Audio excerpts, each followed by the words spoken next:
از بهترین نعمتهای جنتش همه شما را برخوردار بگرداند و خداوند محبت خودش را، محبت قرآن و اسلامش را در دل همه ما و شما بندگانش جایگیر بگرداند و تمام برادرانی که امروز در مسجد مهمان هستند، خدایا همه اینها را ما خوش آمدید میگوییم و خداوند صحت و سلامت به خاندان با تمام اجرها و ثوابها برسانشان.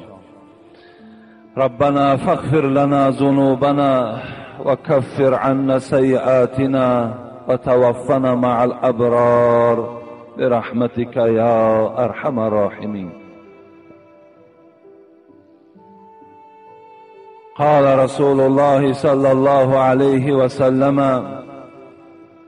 اغد عالما او متعلما او مستمعا او محبا ولا تكون الخامسة فتهلكوا. پیغمبر خدا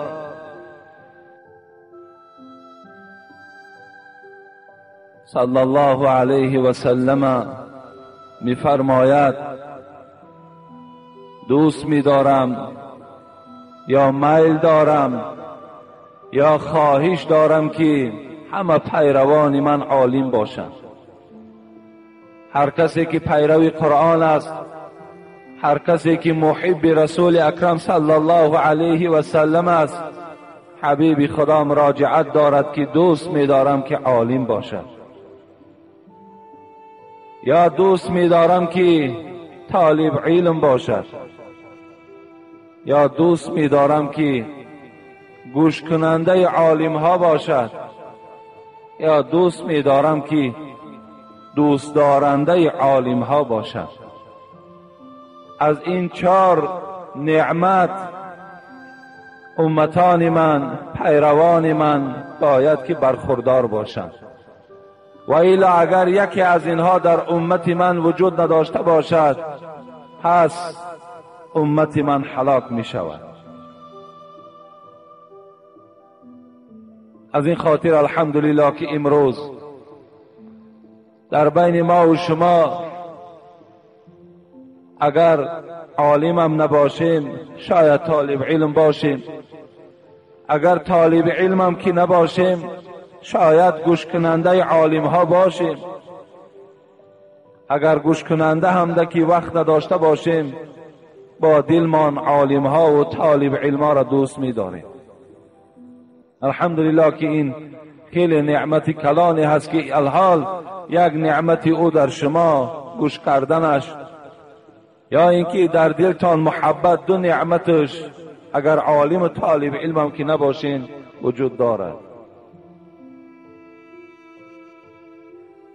جمعه گذشته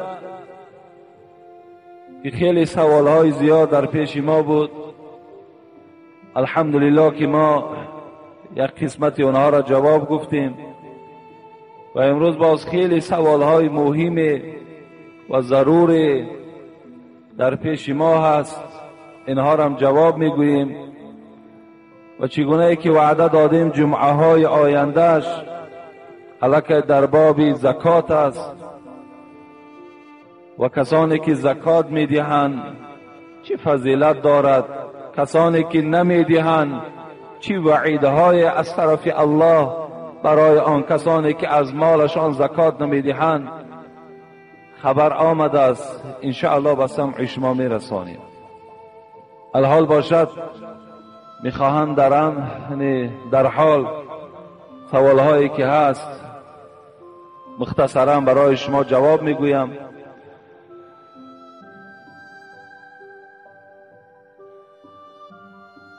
السلام علیکم محترم اکای حاجی مرزا، با شما سوال دارم، با این سوالم جواب گردانید. پسری دارم 14 سال بیمار است، بیماری که نه زبان دارد گپ زند و نه راه میگردد، نمی نشیند و مانند طفل نوزاد دائما خواب است.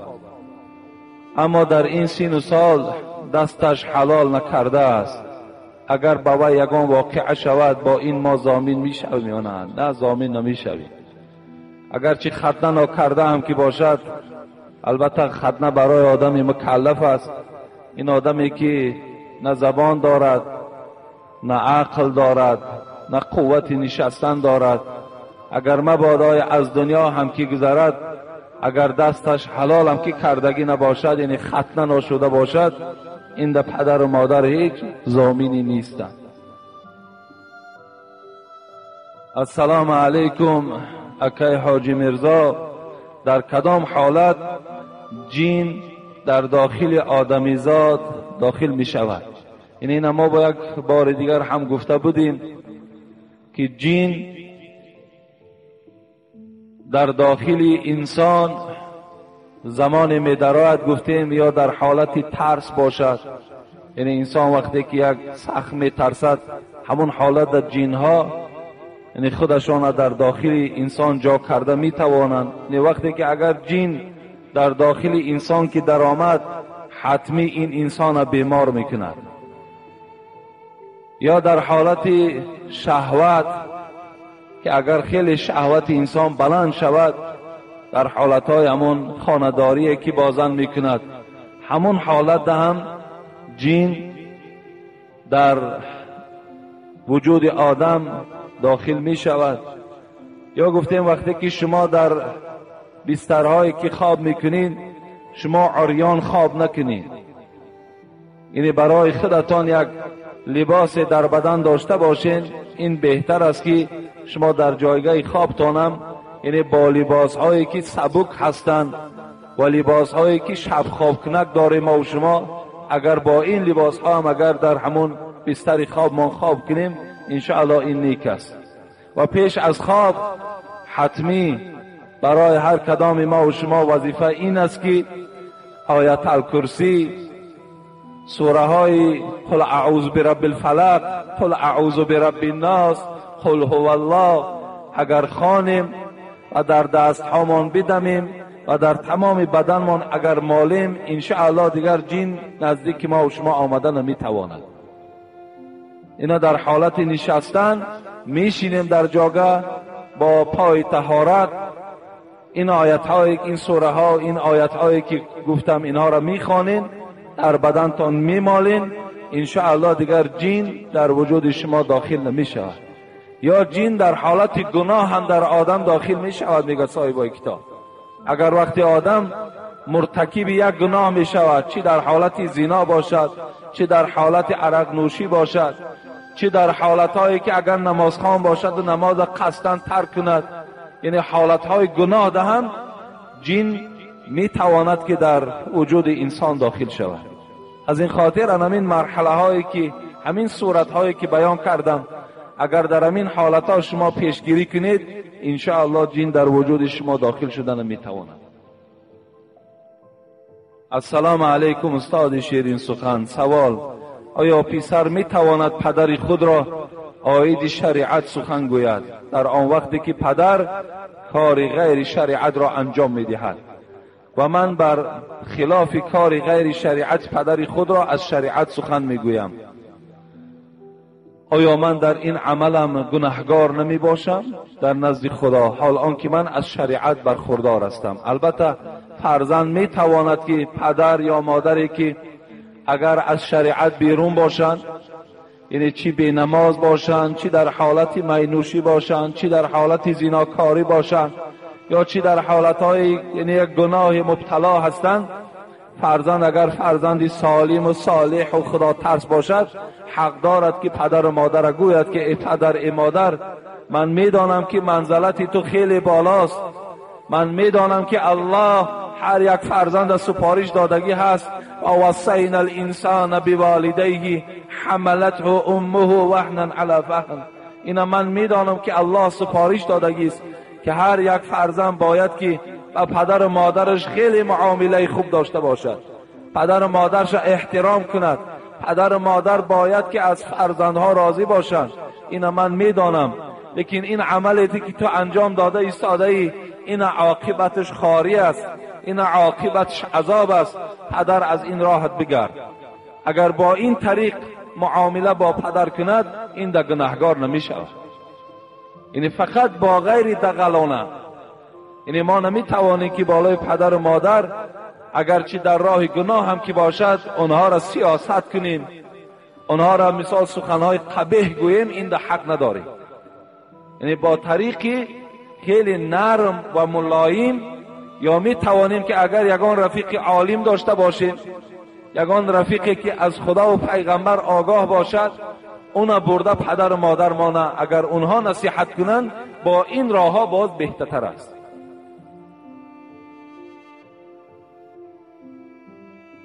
محترم اکای حاجی میرزا، من یکی از مخلصان شما می باشم. برادری دارم که او مادرزاد گنگ است. می خواهم او را عائله دار کنم. در باب نکاح آدمان گنگ روشنی می انداختید، یعنی که آنها را چی طور نکاح می کنند؟ التماس فوراً جواب گویید. ما از شهر دوشنبه برای شنیدن امر معروف شما آمدیم و می خواهیم که از شما یک دعای نیک بگیریم. با احترام مخلص شما سعدی. یعنی آدمانی که گنگ هستند، اونها را نکاحشان با طریق اشاره می شود و با طریق خطی می شود. اگر با طریق اشاره فهمد که وی در معرکه نکاح اشتراک دارد و او را اشاره کنیم، او مثال با سرش اشاره کند قبول کردم گفته، این ده هم نکاح گنگ با گنگ درست می شود.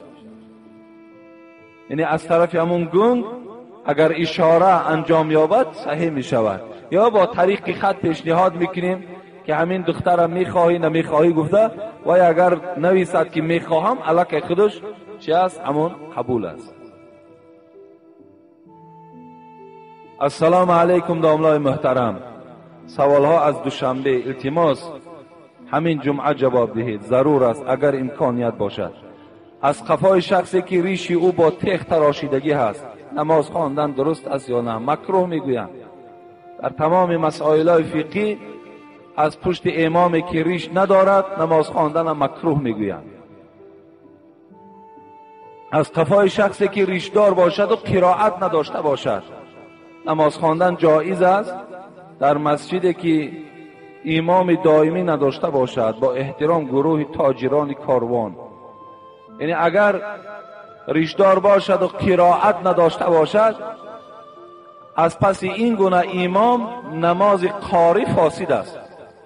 یعنی کسی که اگر همان قرائت امامی ریشدار میفهمد که غلط خوانده ایستاده است، نادرست خوانده ایستاده است، انا برای همون عالم هایی که میفهمند برای آنها نمازشان درست نمی شود.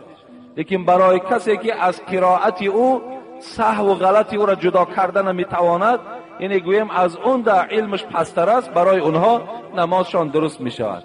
یعنی نماز عامی به عامی درست می شود، نماز آدم جاهل به جاهل درست می شود، فقط نماز آدم جاهل به عالم درست نمی شود. یعنی عالم از پس جاهل اگر نماز خواند نمازش درست نمی شود.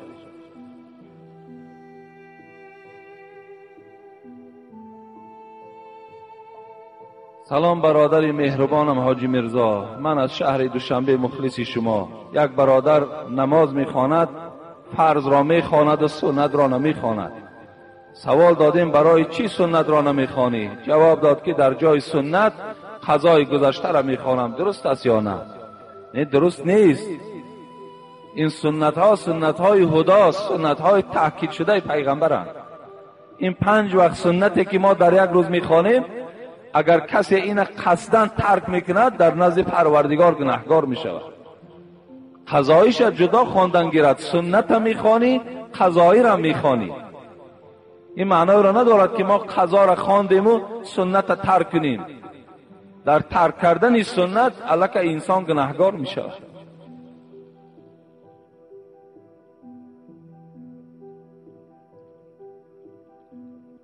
بی سامانی این مبلغ ناچیز هم که باشد در آبادانی مسجد صرف کنید.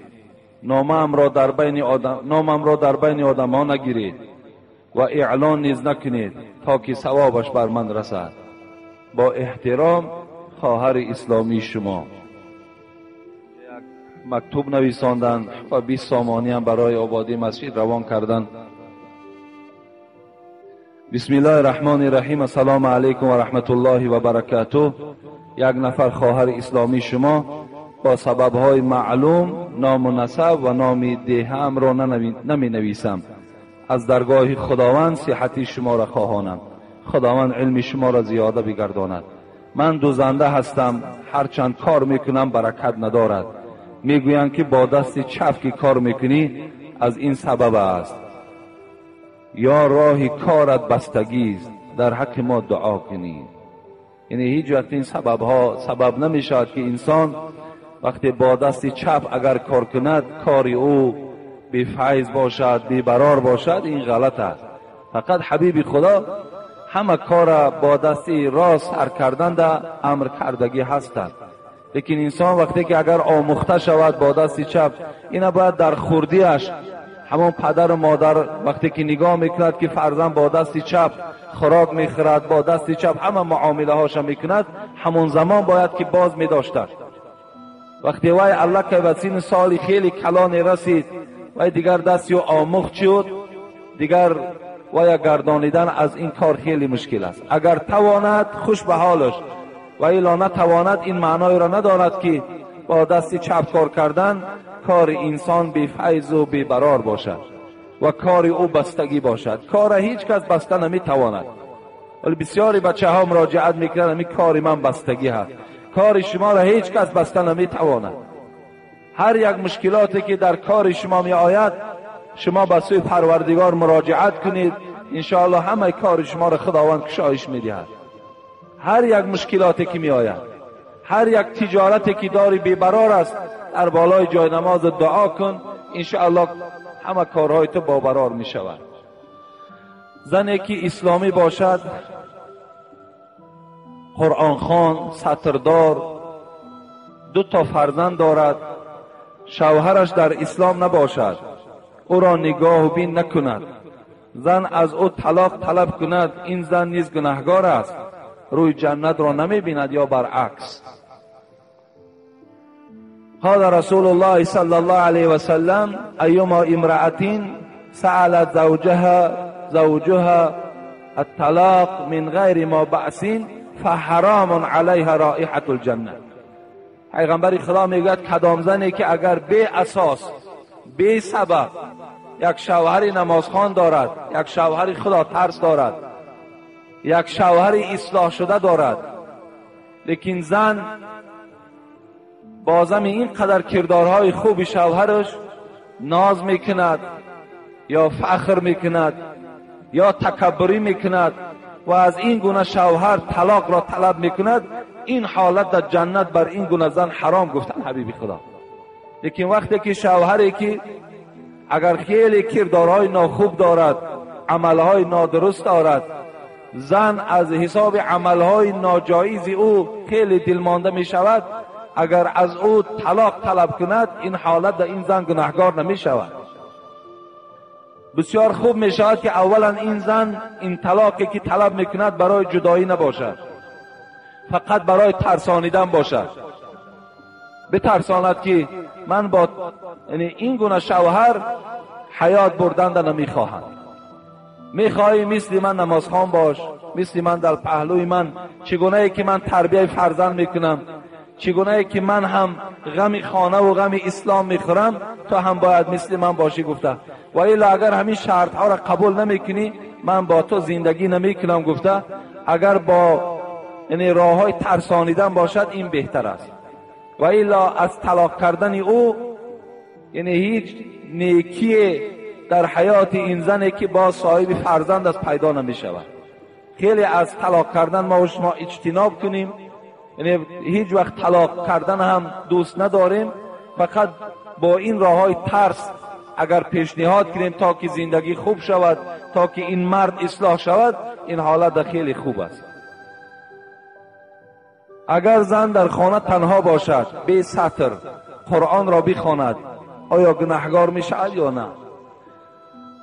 خداوند در سوره احزاب خبر می دهد اعوذ بالله من الشیطان الرجیم لا جناح علیهن فی آبائهن ولا ابنائهن ولا اخوانهن ولا ابناء اخوانهن ولا ابناء خواتهن ولا نسائهن ولا ما ملكت ایمانهن اتقین الله ان الله کان علی کل شیء شهیدا.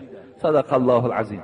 خداوند میگوید هیچ گناهی نیست بر زنها اگر در نزد پدرهاشان، اگر در نزد فرزندهاشان، اگر در نزد برادرهاشان، اگر در نزد فرزندهای برادرهاشان، اگر در نزد فرزندهای خواهرهاشان، اگر در نزد زنهایی که همسایش باشد یا اینکه زنهای مسلمانی که در اون خانه پیشی و آمدگی هستند، این حالت اگر زن به سترم که باشد گناهگار نمی شود.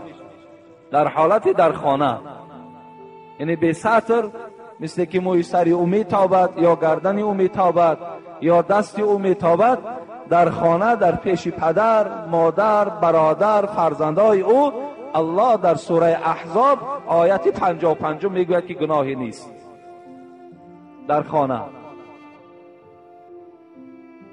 یعنی ستر میتواند زنهای ما وقتی از خانه که بیرون شد، انا در کوچه برای زنها ستر کردن فرض است که چشم مردم بیگانه با این زن نرسد.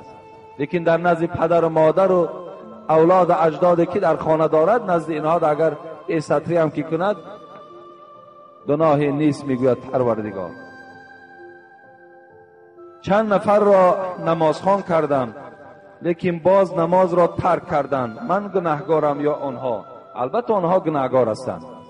یعنی شما وقتی کسی را نمازخوان میکنید و بعدا آنها باز نماز را ترک میکنند، شما در این نمازی که آنها را وادار کردین خواندن شما ثواب میگیرید، لیکن آنها دویم باره وقتی که ترک ساختن خودشان گناهگار هستند، شما گناهگار نیستین.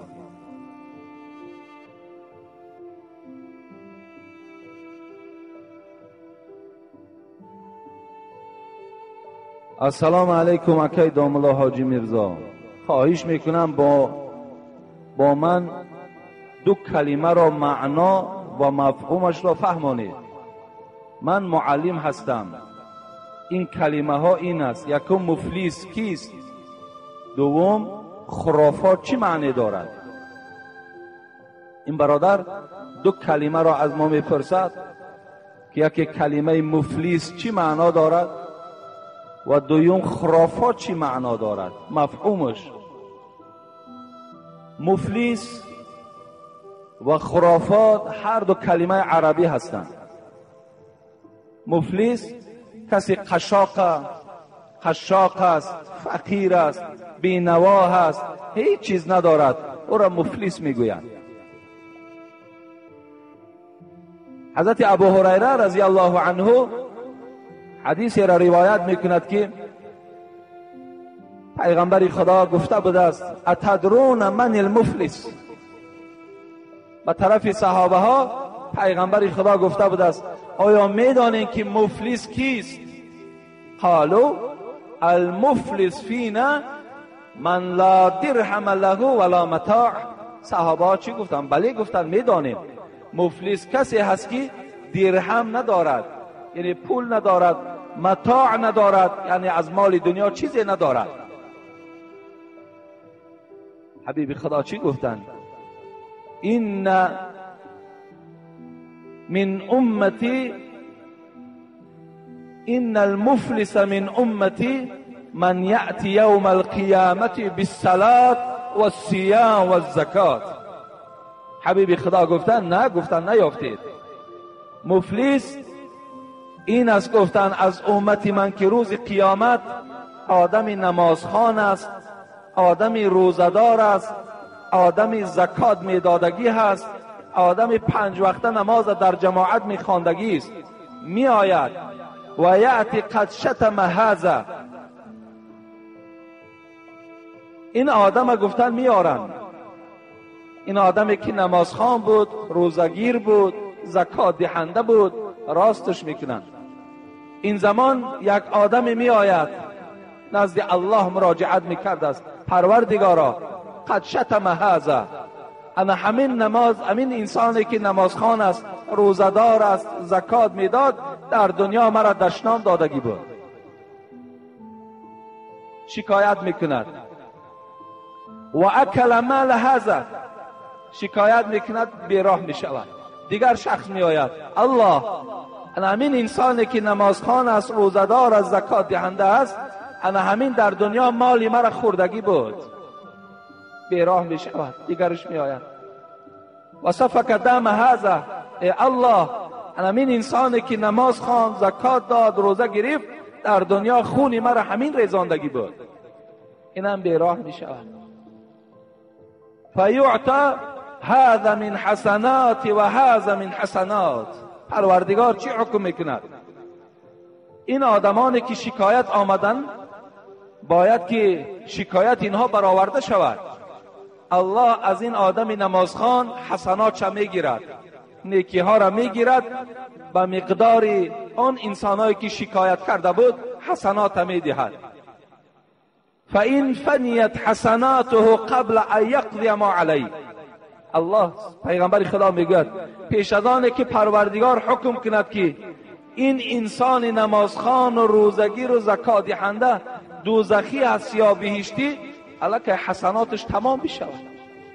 حسنات چه الک مردمی که در دنیا از دست این آزار دیدگی بود همش گرفتند، تمام شد. فطرح فی النار. الله نظر میکند چیزی از ثواب نیست. چی میگوید؟ فطرح فی النار، او را برداشته دوزخ را پرتایید. رسول اکرم گفت انا مفلس، انا این مفلس است. گفت این چیزی ندارد از ثواب. یعنی در دنیا مفلس ما تحلیل میکنیم شخصی که مال ندارد و چیزی از اشیاء زندگی ندارد، لیکن در قیامت مفلس کسی هست که ثواب ندارد. این مفلس قیامت است. خرافات چیست؟ خرافات هم کلمه عربی است. خرافات اصلا یعنی گویم سخنهای بیهوده، یا اینکه گویم سخنهای بی اساس، مفهومی بی اساسی را دارد. مثل چی؟ مثل الحال ما میبینیم در بعض خانه ها وقتی که چای ریخته میشه خرافات تماشا کنین، ولی در ما و شما یک شرکیات، یک خرافات به نهایت ترقی کردگی است که در باب شرکیاتش خیلی من به شما صحبت ها داشتم که کدام عمل ها شرک هستند. شرک باز از خرافات فرق میکند. انمون خارهایی که کشال میکنند، نعلهایی که دروازه ها دا میزنند، تاجرهایی که در دکانها دوشنبه میریم اکثر دکانهاش همش خار دارند، خارهای کلان کلان. یا دکانها دا دور میگردیم در اکثر دکانها قلنفرها کشال کردگی هستند. اینا شرک هستند، اینا شرکی به الله هستند. اینا دا شما ثواب نمیگیرین، اینها دا دکان شما پرفیض نمی شود، اینا دا سودای شما کشاده نمی شود، بلکه شما در این حالت ها باور کنین اگر خدا در تقدیر شما دولت کشیدگی باشد، با این عمل های شرکیانه حتی دولت از دست می رود. در این کار شما الله ناراحت می شود، زیرا شما شرکی به الله کرده ایستاده اید. و تو را پول می فارد، تو را سودا می فارد، به سوی پروردگار مراجعت کن. خدای بگو من دولت میخوام، من سودا کشایشی سودا میخوام، انشاءالله الله همش برآورده میکند. از اون خار و از اون نعل و از اون قلنفرهایی که کشال کردن چی فایده است؟ اونا شرک هستند. لیکن خرافات چی است؟ شما نظر کرده باشین در خانه ها وقتی چای میریزن، من خودم دیدم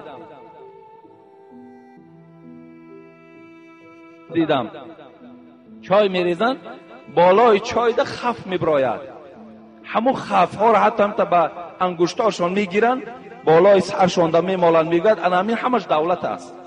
این خرافات است، این عادی است، کاری عادی است، لیکن عقیده شما ده زلال دارد، عقیده شما ده زلال دارد. شما دیگر حلاوت ایمان چشیده نمیتونید. یا در داخل چای یک شمع است، دیدین حرکت دارد، در حال زنها و فرزندای ما و شما که مادرهاشون تعلیم میکند، الکی میگن همین مهمان است، اگر خواهد و زیر کرپچه میگذارد یعنی میآید، اگر نخواهد همون شمع را به دستش میده میکند، گویا مهمان نمی آمده باشد. اینم خرافات است. اینا باور کنین خنده نیستند، اینا را باید ما تعلیم دهیم. وقتی زن ما، خواهر ما، دختر ما همین عمل که انجام داد، گوییم که تو صد نامعقول کردی، تو با این عملت الک فرزند ما را زهرآلود کردی، فرزند ما را الک این بیماری نادرستی خطا گذرانیدی. یا نکاح را تماشا کنیم، ما و شما نکاح میریم، بسیاری ملاها در نکاح ها اشتراک میکنیم، وقتی نکاح کردند میگن دستاتون همه در بالای رانهاتون گذارید. یعنی دستاتون با یکدیگر بسته نباشد که نکاح این چی میشود، بخت این سیاه میشه. اینم دروغ است، اینم خرافات است، اینم نادرست است. یا اینکه در حالت نکاح در پشت همون شه سوزن میزنند، اینم خرافات است. یا با طفلی ها، چی جوان دخترها و چی بچه ها با طفلی هاشون رفته در بالای کرپچه می نشینند، اینم خرافات است، اینم گناهگار میشوی. یا ما و شما ماه سفر میگیم، تیزی ماه سفر است، اینم خرافات است. در اسلام ماه سفر نیست. حدیثی صراحتا حدیث آمدگی است. در روزهای توی مردم تیزی نمیتن، یعنی وقتی شوربا میارن، خوراک میارن، میگه یگان قلنفر بیار، میگه ممکن نیست. اینم از خرافات است. یعنی یک سخنهای خرافات معناش چی بود است؟ سخنهای بی اساس، اساس ندارند، اساسهای علمی ندارند. امروز در بین اکثریت مردم ما همین خرافات ها چی هستند؟ خرافات ها خیلی خیلی عالی رفته ایستادن. اینا را باید ما و شما باریزه بریم. من انشاءالله باوری دارم این جوانایی که شنیدن اونا عملیش میگردانند. شنیدن دیگر است، عمل کردنش دیگر است. شما را عملی بگردانید. یا در شب خانه یک همسایت برو، خواه جرغات است، خواه دوغ است، خواه شیر است، نمیدهد. الان که پروردگار چی؟ فویل للمصلین الذین هم عن صلاتهم ساهون الذین هم یراؤون و یمنعون الماعون. یمنعون الماعون تحلیل همین را خوانید. پروردگار میگوید ویل برای آن انسان، انا همون چای پر عذاب برای همون زن و مردی هست که ماعونه را من میکند. و یمنعون الماعون چی از آب، نمک، آتش، گوگیر، شیر، بیل، هر یک اینا در ماعونه می درآید که در اینا بای و کم بغل محتاج هستند. یک بار شیر آوردن از خانه یک همسایه، در داخلش چند دانه گوگرچوی دیگه پرتافتگی بود. اینا همش خرافات هستند. اینا در بسیار احتیاط کنید. اینا اگرچه عادی میتواند، عادی میتابد، لیکن حسنات شما را میخرد، نابود میکند، عقیده اسلامی ما را دور میکند. انا معنای خرافات سخن بی اساس، معنای مفلیس انسانی که در دنیا باشد مال ندارد، در آخرت حسنات ندارد، این را میگن مفلیس. السلام علیکم داملای عزیز. من امام 5 وقته بودم. مرا قومم تهمت کردن که من در دکانم عرق میفروشم و در جای من دیگر شخص را امام گذاشتند. آیا من چی کار کنم؟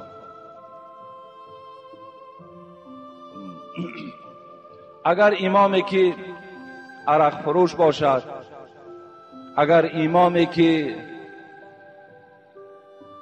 در امرهای پروردگارش بے پروا باشد، این گونه امام ارزنده محراب نیست. لیکن اگر مبادایی که این برادر میگوید مرا تهمت کردند، من چیکار کنم؟ بهترین صورتش همین است که مثل همون آدمای قطاری آمده نماز نخوان. وقتی در یک قومی که تو را تهمت میکنند، تو را سرزنش میکنند، تو را بی قدر میکنند، الله که دیگر وقتی تو امام میشوی و نماز میخوانی، در بین مردم الله که شک و شبهه پیدا میشود.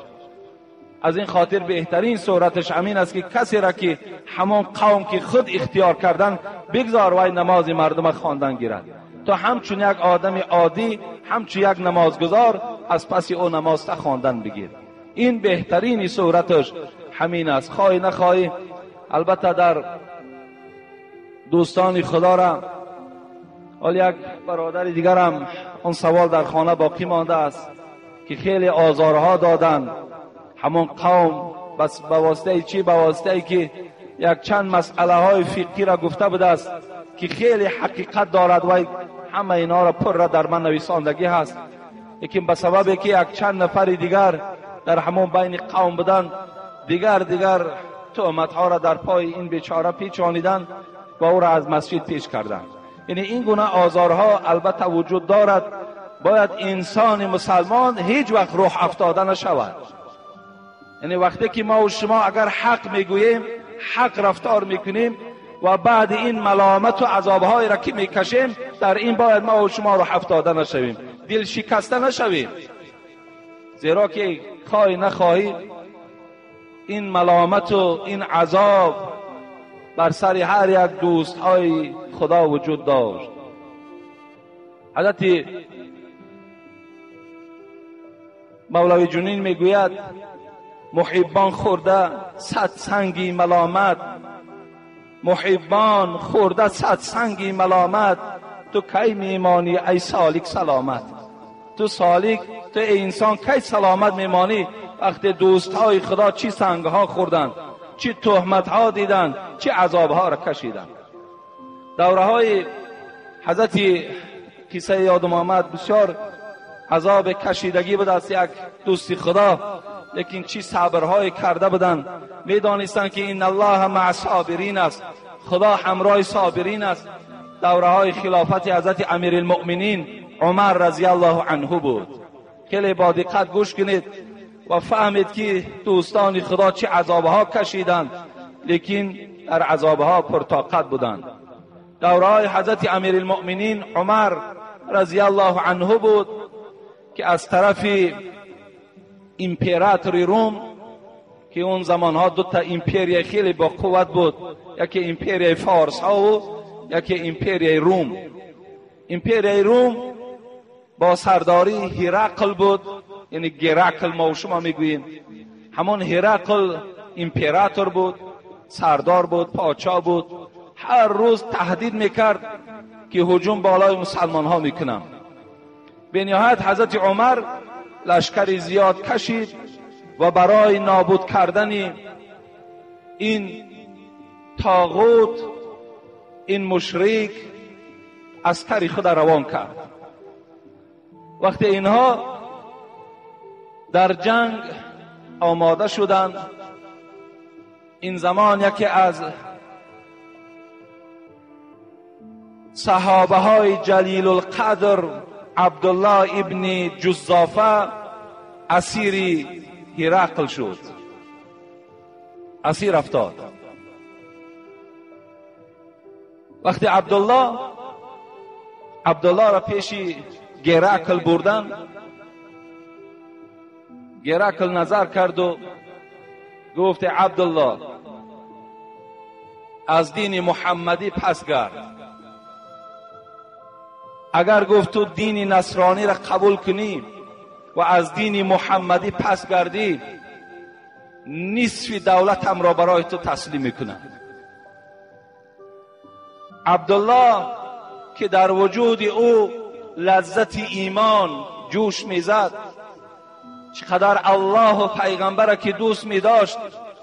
اگر ما و شما پدرای عزیز الله و رسول او را از همه آن چیزی که داریم دوست نداریم، حلاوت ایمان چشیده نمی توانیم.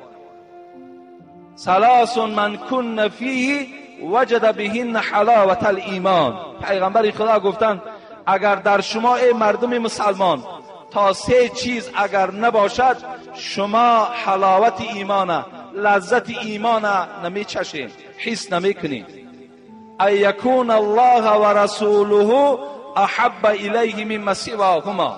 یکمش همین است که از پدرت، از مادرت، از فرزندها، چه دخترها و چه بچه‌ها، از رفیقها و پول و مالت، اگر پروردگار و پیغمبر او را پیشتر دوست نداری، زیادتر دوست نداری، تو حلاوت ایمان چشیده نمی توانی. عبدالله تمام وجودش محبت الله و پیغمبر جوش میزد.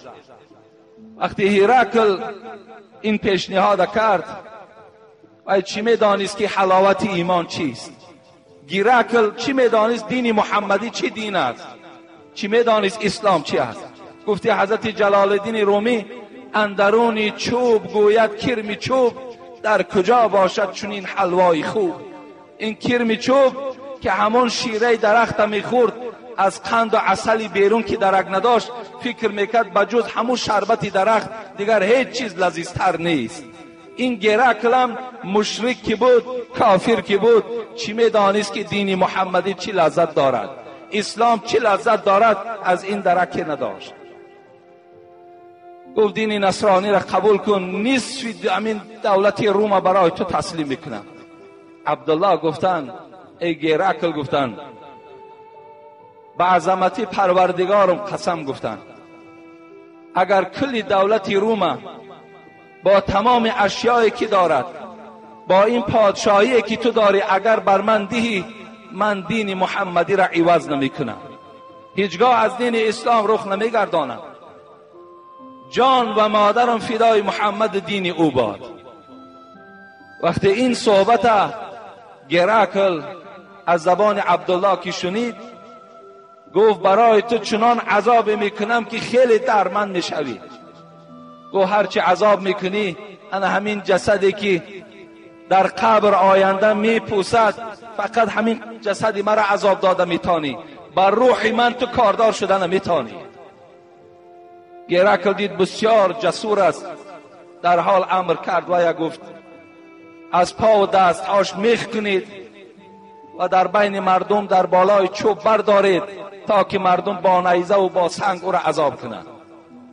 وقتی میگوید هرقل در بالای چوب خوابانیدن، در دستها و پایهای او وقتی میخ میچوکیدن، میخه که وقتی میزدن، حضرت عبدالله چی میگفت؟ لا اله الا الله. یگانه کلمه ای که از زبان حضرت عبدالله میبرامد انا همین کلمه بود، لا اله الا الله. دیگر هیچی صدا نمیداد. امروز ما را یک تهمت میکنن، یک حسد میبرند، یک بخیلی میکنن، یک دشنام میدهند، با این ما و شما آزرده میشیم، با این ما و شما رو هفتاده میشیم. حضرت میخچوب کردند، وقتی میگه بلندش کردند در بین تمام مردم روم، نوبت به نوبت آمدگی آدم نیزه قطی میزد، سنگ قطی میزد. این تا یک روز میگد عذابش همین بود. وقتی هرقل میگه نزدیک آمد که میشنود کنی عبدالله از دین محمدی میگردد یا نه، نظر کرد. هرقل وقتی دید آواز باز بلند کرد، لا اله الا الله، لا اله الا الله محمد رسول الله. فقط این سخن بود. هرقل در حال امر کرد پایانش کنین، گفت پایان بیارینش. وقتی پایان آوردن امر کرد یک دیگ کلان بیارین، عذاب ببینین. یک دیگ کلان را بیارین، در همین دیگ آب ریزین. چنان میگوید صاحب تاریخ میگوید چنان آب ریختند، چنان آتش ماندن که قریب که همون دیگ از حرارت گرمی خود آب میشد. عبدالله را راست کرد، گفت از دین محمدی پس میگردی یا نمیگردی؟ و ایلا نگردی، گفت انا همین دیگ دا، گفت الحال پرتافته میشوی. عبدالله میگوید وقتی این دیگ دید، خود میگوید قدم زنان به پیش دیگ رفت، خود قدم زنان به پیش دیگ رفت. امروز ما از تهمت میگریزیم، امروز نمیخواهیم که اگه بلای به سر ما و شما بیاید. حضرت خود به پیش دیگ رفتند و گریه کردند. وقتی هرقل میگوید دید که حضرت عبدالله گریه دارد، خنده کرد. گفت از مرگ ترسیدی؟ گفت نه. گفت قسم، گفت با آن خدایی که جان محمد در دست اوست، گریه من برای این است که پروردگار مرا یک جان داده است. کاش که مرا 100 جان میداد و این گونه عذاب میکشیدم، الحال من نزد پروردگار رو میرفتم. این سخن عبدالله بود. وقتی هرقل این سخن میگه شنید، باز یک بار رو هفتاده شد. گفت این مرد هست که بسیار مرد صادق است. از پیش دیگ پس گردان و گفت به یک غرفه تنها برینش.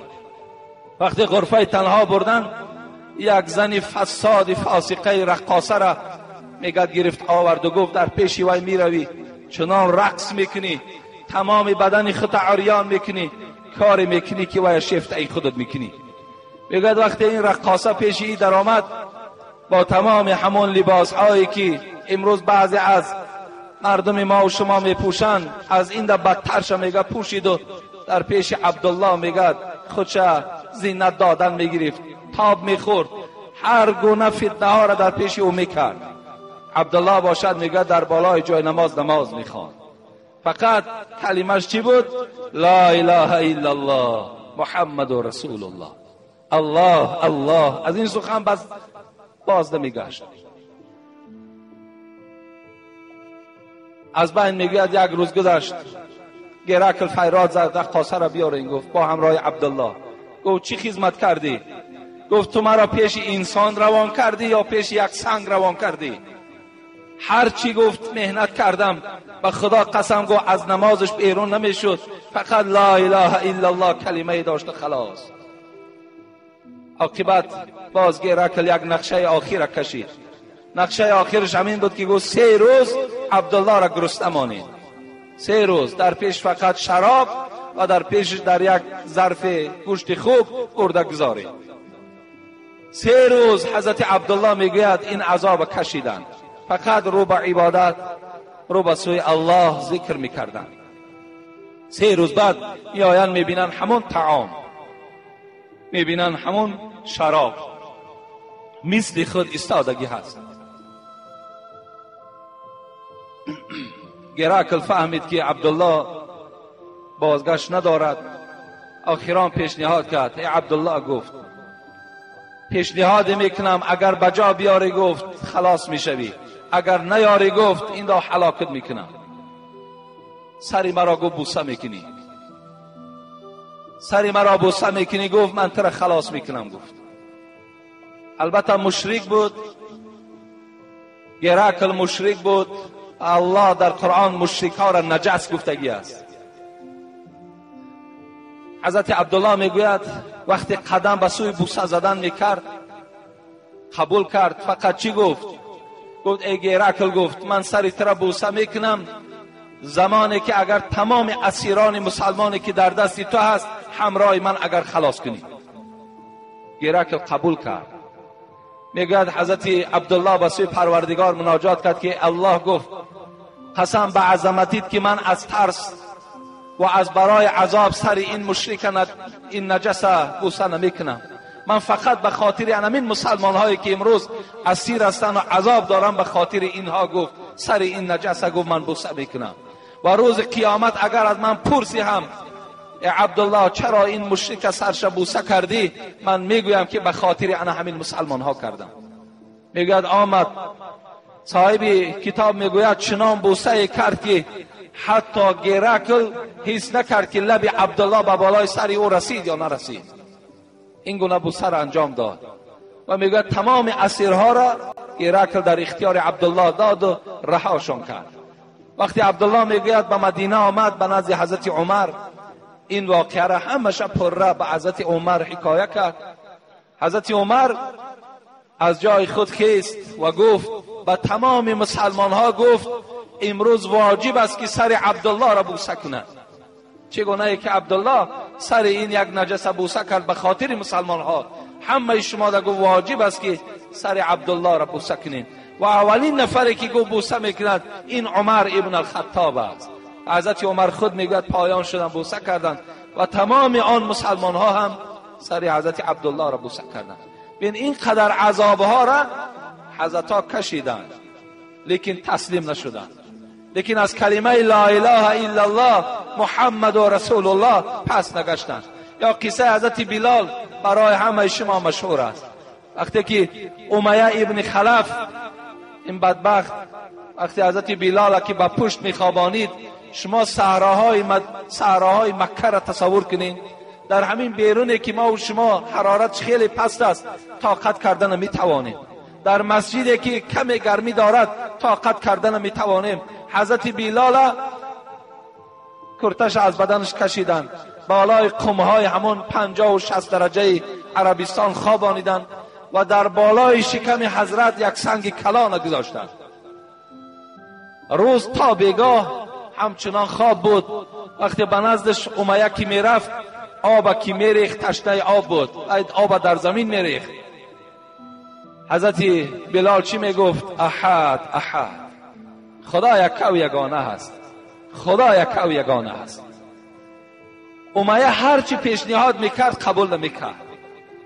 شب میشد تا روز نوکراش فرمان میداد، با زنجیر در پشتش میزدند. حتی میگوید صاحب کتاب میگوید که همون انسانهایی که عذاب میدادند اونها مانده میشدند. سحر با اون زخمهای بر پشت باز در بالای ریگ میخوابانیدند. لیکن احد احد، حضرت از این کلمه پس نگشتند. ابوبکر صدیق این حالت دید، آمد گفت اینا چند تنگه میفروشی؟ گفت 10 تنگه میفروشم. حضرت ابوبکر او را خلاص کردند. امیه ابن خلف گفت، ابوبکر گفت عقلش خورده است، اگر 1 تنگه میگفت من سیاه حبشی را میدادم. حضرت ابوبکر گفت اگر تو ای لعنتی گفت، اگر قدر این بلال تو میدانستی 100 تنگه میگفتی به خدا قسم من میخریدمش. لیکن افسوس تو قدر این انسان نمیدانی.